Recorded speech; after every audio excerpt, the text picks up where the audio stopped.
Hi guys, Bill Prince here again, and let's do a walkthrough of competition round two to sort of give you some ideas as to where to go with your decisions. So here's my R&D page from the end of competition round one.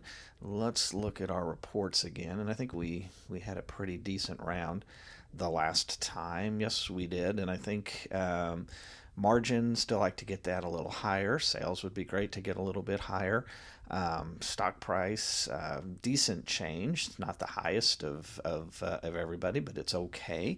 And I think we stocked out of everything, didn't we? So we might want to be a little more aggressive when it comes to that. So what we're going to do, and again, remember, let's go back to our reports and our drift rates from industry condition.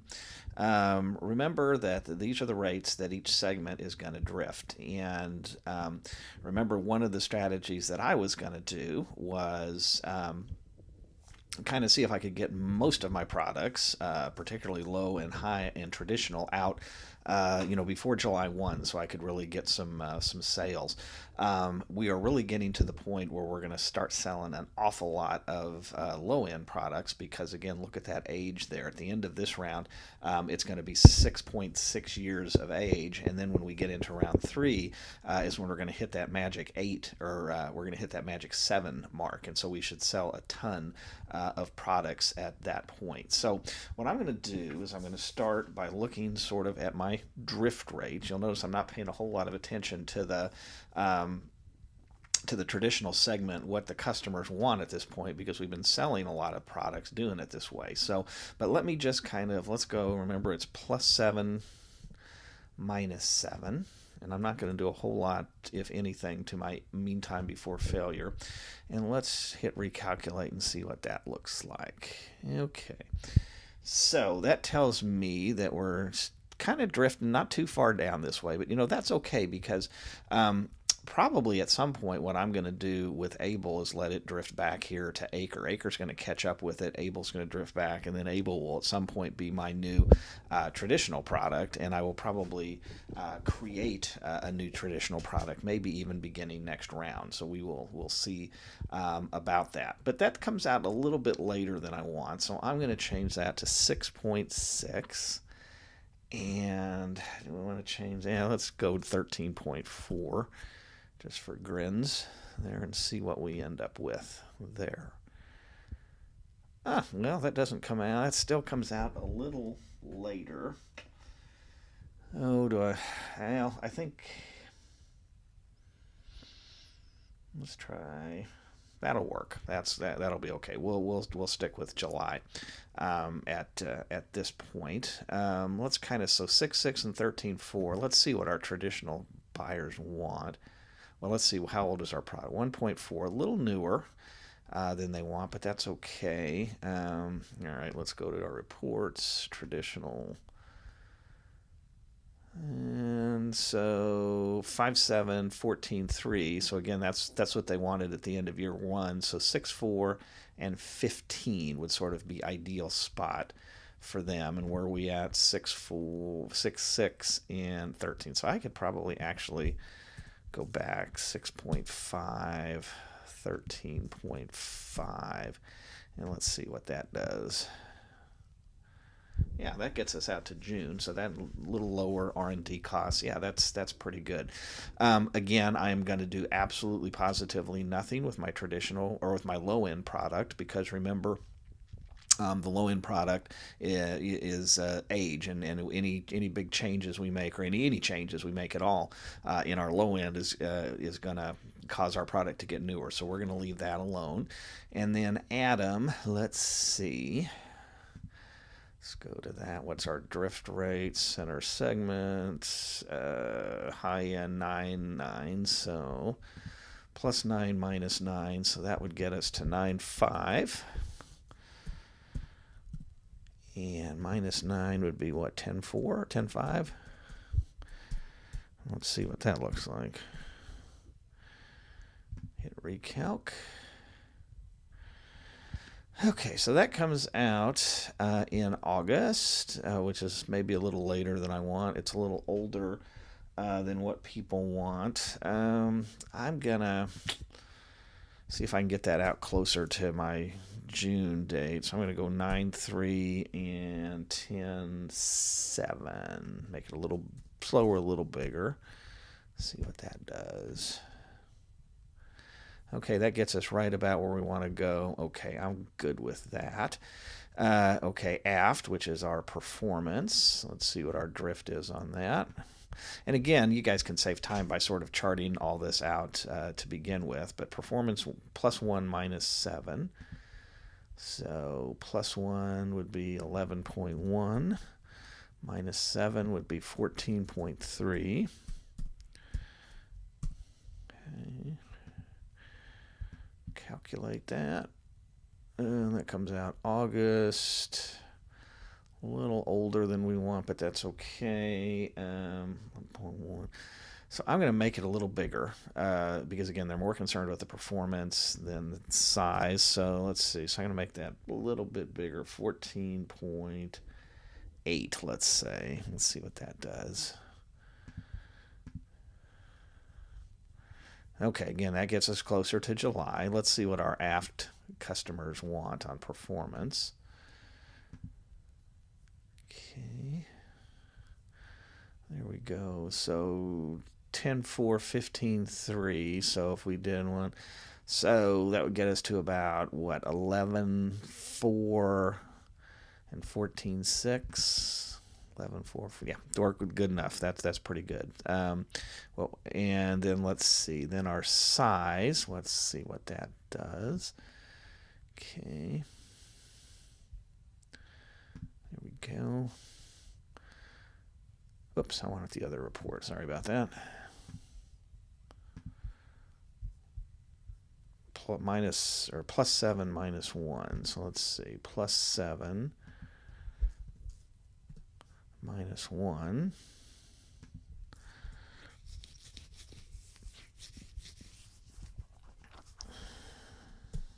+8-7. Okay, let's see what that does. Okay,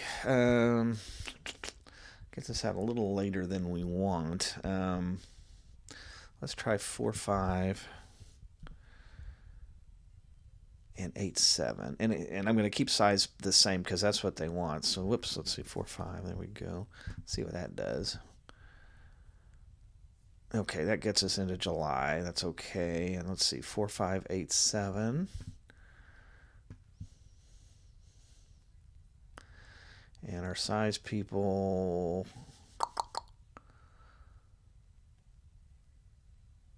it's gonna get us pretty close to size. A little slower in performance, but I can live with that. And let's see, what age did they want on that? 1.5 years.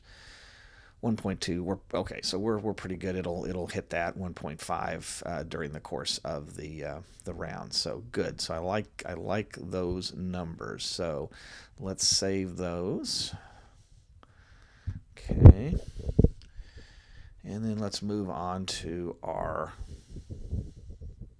decisions. Go to our marketing. Okay, so I sold out last time. So remember that there's going to be a 50-cent per unit price drive down each round. So, I mean, my prices were pretty good last time. So I'm just going to take 29 and 2050. I'm going to change that from 21 to 2050. And I'm going to take that down to 39. So you can see I'm not really doing a whole lot of science here. I'm just driving these prices down to what the market will bear. 34 and 34. There we go. Okay. Let's hit recalc. I'm going to leave. There we go. Okay, that looks good. I'm going to leave everything else the same. I'm not going to monkey around with budget because, again, you really don't want to get to spending too much more in these. You might want to spend a little less if you end up in some trouble, but I'm going to leave those alone. And then, again, remember my forecasting, the way that I'm going to do that is I'm going to take Go to report, and you should know how to do this by now. Total industry demand. Let's get my little calculator up. Hello, there we go.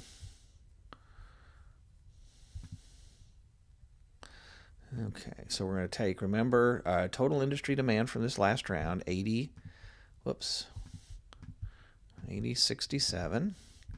We'll multiply that by the industry growth rate, 9.2%, so 742 additional units.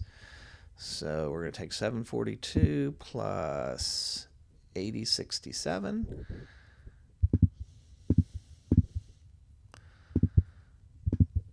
Equals 800. Yeah, that's not right.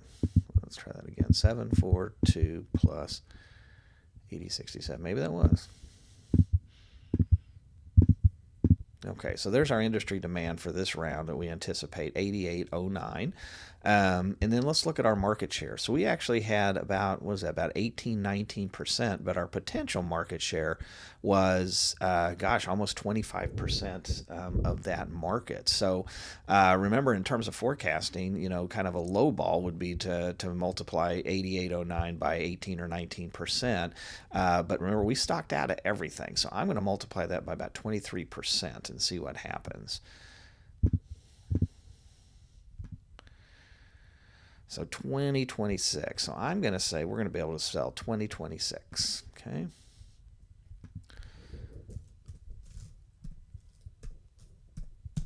There we go. Okay. Sorry about Facebook popping up there. Okay, and that may even be actually underestimating it. And then I'm just going to go through each of the other segments and do the same thing. So let's do one more, just so you can kind of see what we're doing there. Let's do our low end. And again, we can see that last year was 10,009. And we'll multiply that by the growth rate of 11.7%.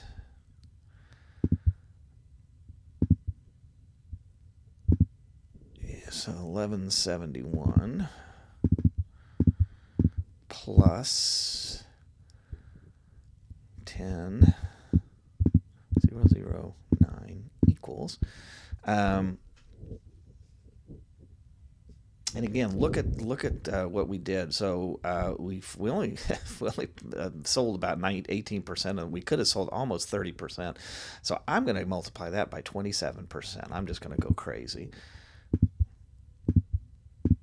and say I can sell 3,018 units. Okay, maybe that's too much. I don't know. But anyway, hopefully you get the drift of it. So 3018. There we go. Hit recalculate. Okay, so that's looking good. And then I just did the same thing for these other segments. So let's see our high end. I think I'm going to be, because again, we sold like crazy, so I'm going to say 1034 is what I came up with.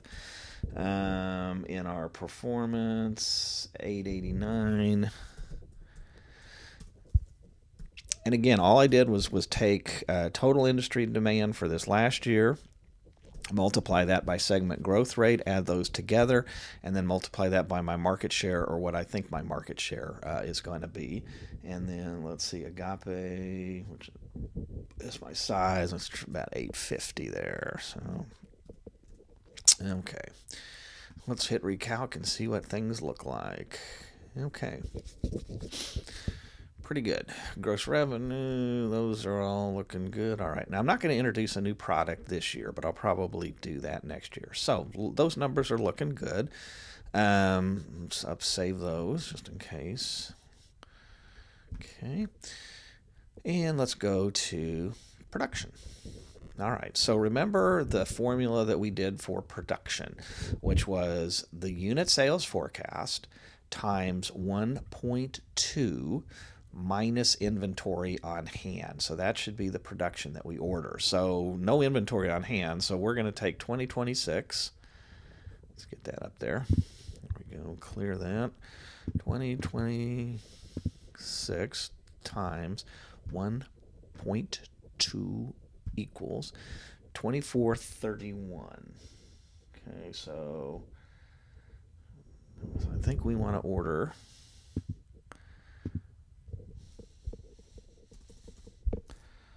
2431. Okay. And recalculate. Okay. And then let's see. And we can tell right now we're not going to be able to produce 3081. Why do I know that? Because we only have 1,400 units of capacity. So the most we're going to be able to produce there is 2,800 units. So that's my fault for not buying enough capacity last year. So 1034.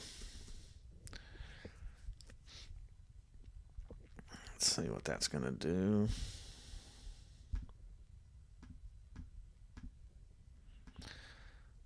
Times 1.2 equals 1240. Okay. Can we produce? We can produce 1240, but that'll get us into second shift. Okay.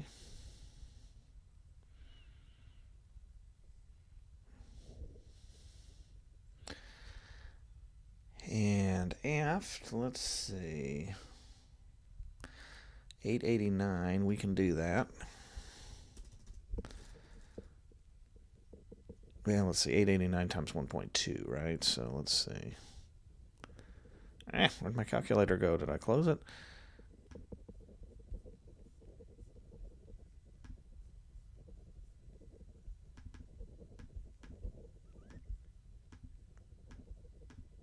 $10.66. Wow, okay, let's try, let's see, $10.66.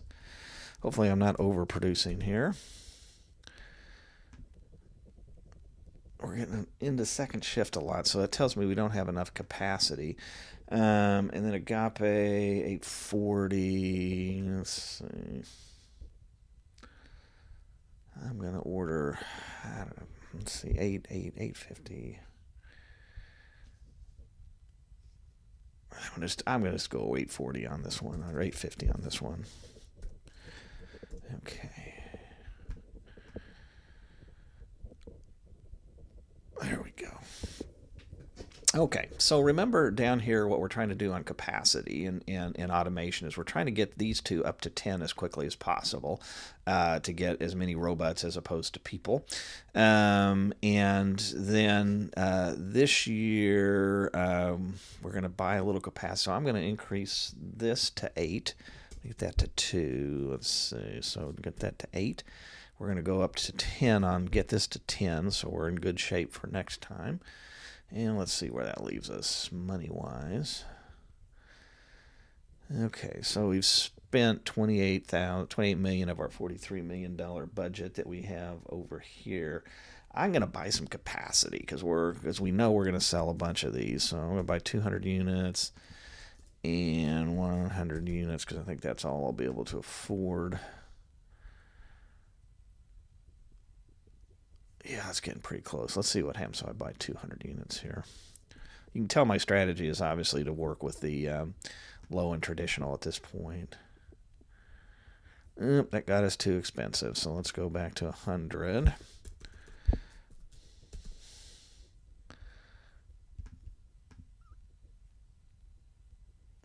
Let's do this. Let's see if it'll let us do 150 and 150. Okay, recalculate. There we go. Okay, so we've got our complement at 100%, which is what we want. I've bought some capacity. We've got a little bit left, so okay. So hopefully I've not overproduced here, or we will pay the dreaded inventory penalty. So let's save those. Okay. The only reason I save every time is just in case something goes kaput on the computer or something like that. We've got our decisions made. Let's go to HR. The rule in HR, and we should be able to make some some general things here, but what I spend some money on this. So, because again, we want high qualified employees, so you can spend a maximum of 80 hours of training. And so I'm going to do 80 hours of training. And let's see, in terms of recruiting, we're going to spend 1,000 on recruiting and get some good folks in there. Okay, hit recalculate. There we go. Okay, so that's just 1,080 there, and that should be good for you. So then let's go to financing. Let me save that real quick. Save, okay. And let's go to our financing decisions. And we probably gonna have a big red number. Yes, we do, but not too bad. So remember, the way we want to kind of finance is stock, long-term, and then short-term borrowing. So, and we'd like to have this number around 10 million in the positive. So, I'm going to issue, so what we need, about 15 million, 14 million. I'm just going to issue 16 million. Let's see what that does. Of stock. That gets us right around 10. I'm going to issue 18 just to be on the safe side. Whoops, don't want the coach, want that, okay. Okay, so that looks pretty good. We're over 10 there. We had a lot of cash last time. We're not going to worry about retiring any of this yet. So let's see what happens now. So I'm going to upload my official decisions. Okay, save, and we'll get to see what the grand finale is here on this. There we go. Okay, so then what I want to do, get out of that. I'm going to open this CapSim up in another window. There we go. Close out of that. We're going to sign in to my professor page, maybe. Hello. There we go.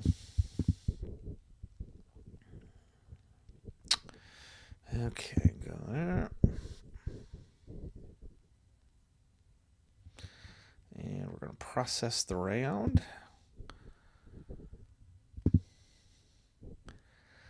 Okay, so drum roll. Let's see what we did here. Go to our courier. And